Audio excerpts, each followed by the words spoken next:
Big boss ಹೋಸ್ಟರ್ Kichcha ಸುದೀಪಿಗೆ ಬೈದು ಬಿಟ್ರ ಹಾಗಾದ್ರೆ ಒಬ್ಬ ನಿರ್ಮಾಪಕ. ಕಿಚ್ಚ ಸುದೀಪ್ರನ್ನೇ ಹಿಂಗೆಲ್ಲ ಬೈದು ಬಿಟ್ಟ ಪ್ರೊಡ್ಯೂಸರ್. ಸುದೀಪ್ ಎದುರಲ್ಲೇ ಆ ಪದ ಬಳಸಿ ಬೈದು ಬಿಟ್ರಂತೆ ನಿರ್ಮಾಪಕ ಕೆ ಮಂಜು.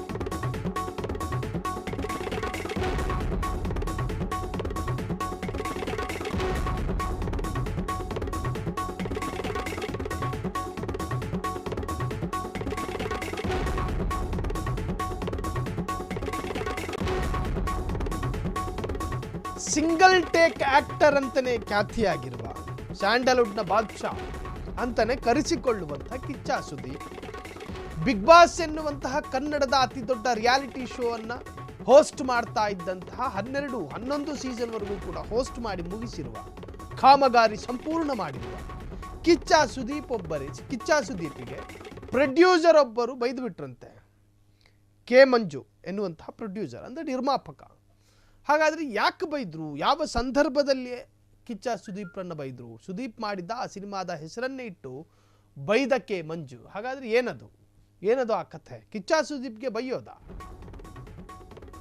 ಕಿಚ್ಚ ಸುದೀಪ್ರನ್ನ ಹುಚ್ಚ ಸುದೀಪ್ ಎಂದ ಕೆ ಮಂಜು ನಿರ್ಮಾಣದ ಸಿನಿಮಾ ಪ್ರೆಸ್ ಮೀಟ್ ನಲ್ಲಿ ನಡೆದಿರ್ತಕ್ಕಂತಹ ಘಟನೆ. ಟ್ರೈಲರ್ ರಿಲೀಸ್ಗೆ ಗೆಸ್ಟ್ ಆಗಿ ಬಂದಿದ್ದ ಕಿಚ್ಚ ಸುದೀಪ್ ಹುಚ್ಚ ಸುದೀಪ್ ಬಂದಿದ್ದಾರೆ, ಧನ್ಯವಾದ ಎಂದ ಕೆ ಮಂಜು.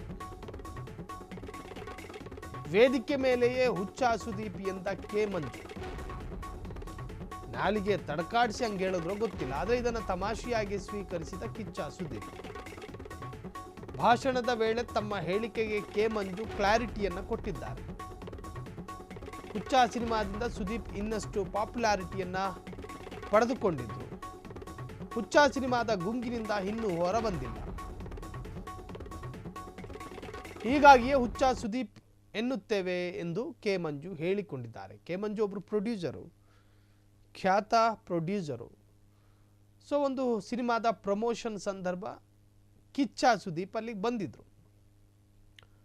ಕಿಚ್ಚ ಸುದೀಪ್ ಆರಂಭದಲ್ಲಿ ಸಾಕಷ್ಟು ಸಿನಿಮಾಗಳಲ್ಲೇ ಅವರು ಫೇಮಸ್ ಆಗಿತ್ತು. ಅಷ್ಟು ದೊಡ್ಡ ಮಟ್ಟಿಗೇನು ಫೇಮಸ್ ಕಂಡಿರಲಿಲ್ಲ ಆರಂಭದಲ್ಲಿ. ಒಂದಷ್ಟು ಸಿನಿಮಾದಲ್ಲಿ, ಅದು ಕೂಡ ಹುಚ್ಚ ಸಿನಿಮಾದಲ್ಲಿ ಹೆಸರು ಮಾಡಿದ್ರು.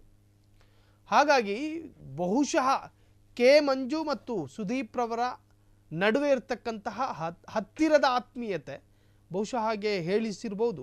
ಕೆ ಮಂಜು ಹುಚ್ಚ ಅಂತ ಸಂಬೋಧನೆ ಮಾಡಿರ್ಬೋದು. ಸೊ ಆಗಲೇ ತಕ್ಷಣ ಸುದೀಪ್ ಅವರು ಅದನ್ನು ಇಗ್ನೋರ್ ಮಾಡಿದ್ದಾರೆ, ಖುಷಿಯಾಗಿ ಇದ್ದರು. ಸೊ ಏನು ಸಂಭವಿಸಿಲ್ಲ. ಒಟ್ಟಾರೆ ಅವರ ಹಳೆ ಖ್ಯಾತಿಯ ಹೆಸರನ್ನು ಅಲ್ಲಿ ಉಚ್ಚರಿಸುವುದರ ಮುಖಾಂತರವಾಗಿ ತಮ್ಮ ಆತ್ಮೀಯತೆಯನ್ನು ವ್ಯಕ್ತಪಡಿಸಿದ್ದಾರೆ. ನೀವೆಲ್ಲ ಬಂದು ಪ್ರೋತ್ಸಾಹಿಸಿದ್ರ, ನಾನು ನಿಜವಾಗ್ಲೂ ಥ್ಯಾಂಕ್ಸು ನಮ್ಮ ಹುಚ್ಚ ಸುದೀಪ್ ಅವ್ರಿಗೆ. ಅವ್ರಿಗಿವತ್ತು ಕಿಚ್ಚ ಸುದೀಪ್ ಅವರು. ಯಾಕೆ ಹುಚ್ಚ ಸುದೀಪ್ ಅವರು ಅಂದರೆ, ಈ ಸಿನಿಮಾ ನೋಡಿದಾಗ ಹುಚ್ಚ ಫೀಲಿಂಗ್ ಮತ್ತು ಆ ಸಿನಿಮಾದಲ್ಲಿ ಆ ಹುಚ್ಚದಲ್ಲಿ ನೋಡಿದಾಗ ಫಸ್ಟ್ ನಾವೇ ರೈಸ್ ತಂದು ಮಾಡೋಕ್ಕೆ ಹೋದಾಗ ಆ ಉಸಿರೇ ಆ ವಾರ್ಡ್ಗಳು ಫೀಲಿಂಗ್ ಬಂತು. ಅದಕ್ಕೆ ಇವತ್ತು ಆ ಥರ ಯಶಸ್ವಿಯಾಗಲಿ, ಹುಚ್ಚ ಥರ ಯಶಸ್ವಿಯಾಗಲಿ ಅಂತ ನಾನು ಅದನ್ನು ಕೇಳ್ಕೊಂಡೆ, ಬೇರೆ ಏನಿಲ್ಲ. ಸಿನಿಮಾ ಇದೆ ಬಿಡಿ ಸರ್. ಅಲ್ಲ ಇನ್ನೊಂದೇನಂದ್ರೆ, ಅವರು ಸಿನಿಮಾನ ನಾನು ಅವತ್ತು ನೋಡಿದಾಗ ಆಮೇಲೆ ನೀವೆಲ್ಲ ಅಂದ್ಕೊಂಡಿದ್ದೀರಾ ಸುದೀಪ್ ಅವರು ಇಷ್ಟು ಬೇಗ ಸ್ಟಾರ್ ಆಗಲಿಲ್ಲರಪ್ಪ. ಅವ್ರು ಬಿದ್ದಿರೋ ಸಫರ್ಗಳು ಅವ್ರಿಗೆ ಗೊತ್ತಿದೆ. ಎಷ್ಟು ಸಫರ್ ಬಿದ್ದರು, ಎಷ್ಟು ಸಿನಿಮಾ, ಎಷ್ಟು ನಿರ್ದೇಶಕರು, ಎಷ್ಟು ಓಡಾಡಿದ್ದಾರೆ. ನಿಜವಾಗ್ಲೂ ಅವ್ರಿಗೆ ಸುಲಭ ಬರಲಿಲ್ಲ. ಅದು ಬಂದು ಎಲ್ಲ ಬಿದ್ದ ಮೇಲೆ ನೀವು ಹುಡುಗರುಗಳಿಗೆ ಅಂತ ಹೇಳ್ತೀನಿ, ನೀವೇ ತಾಳ್ಮೆ ತೊಗೊಳ್ಳಿ, ತಾಳ್ಮೆ ಕೆಡ್ಸ್ಕೋಬೇಡಿ, ನಿಧಾನ ತೊಗೊಳ್ಳಿ. ಅದಕ್ಕೆ ನಾನು ಹೇಳ್ತೇನೆ, ನಿಧಾನ ತೊಗೊಂಡ್ರೆ ಗೆದ್ದೇ ಗೆಲ್ತೀರಾ. ಅವ್ರು ಅಷ್ಟು ಬೇಗ ಬರಲಿಲ್ಲ ಇವತ್ತು. ಅದಕ್ಕೆ ಅವ್ರಿಗೆ ಎಲ್ಲ ಕಡೆ ಸಕ್ಸಸ್ ಸಿಗ್ತಾಯಿತ್ತು. ತಾಳ್ಮೆ ಅಂತಿದ್ರೆ ನೀವು ಹುಡುಗರಿಗೆ ಪಾಪ ನಿಮಗೆಲ್ಲ ನೋವಾಗೋದು ಗೊತ್ತು. ಒಳ್ಳೊಳ್ಳೆ ಸಿನಿಮಾ ಮಾಡ್ತಿದ್ರ ಗೆಲ್ತಾ ಇಲ್ಲ ಅಂತ. ಆದರೂ ಇವತ್ತು ನೀವೆಲ್ಲ ಬಂದು ಪ್ರೋತ್ಸಾಹಿಸಿದ್ರ, ನಾನು ನಿಜವಾಗ್ಲೂ ಥ್ಯಾಂಕ್ಸು ನಮ್ಮ ಹುಚ್ಚ ಸುದೀಪ್ ಅವ್ರಿಗೆ. ಅವ್ರಿಗಿವತ್ತು ಕಿಚ್ಚ ಸುದೀಪ್ ಅವರು. ಯಾಕೆ ಹುಚ್ಚ ಸುದೀಪ್ ಅವರು ಅಂದರೆ, ಈ ಸಿನಿಮಾ ನೋಡಿದಾಗ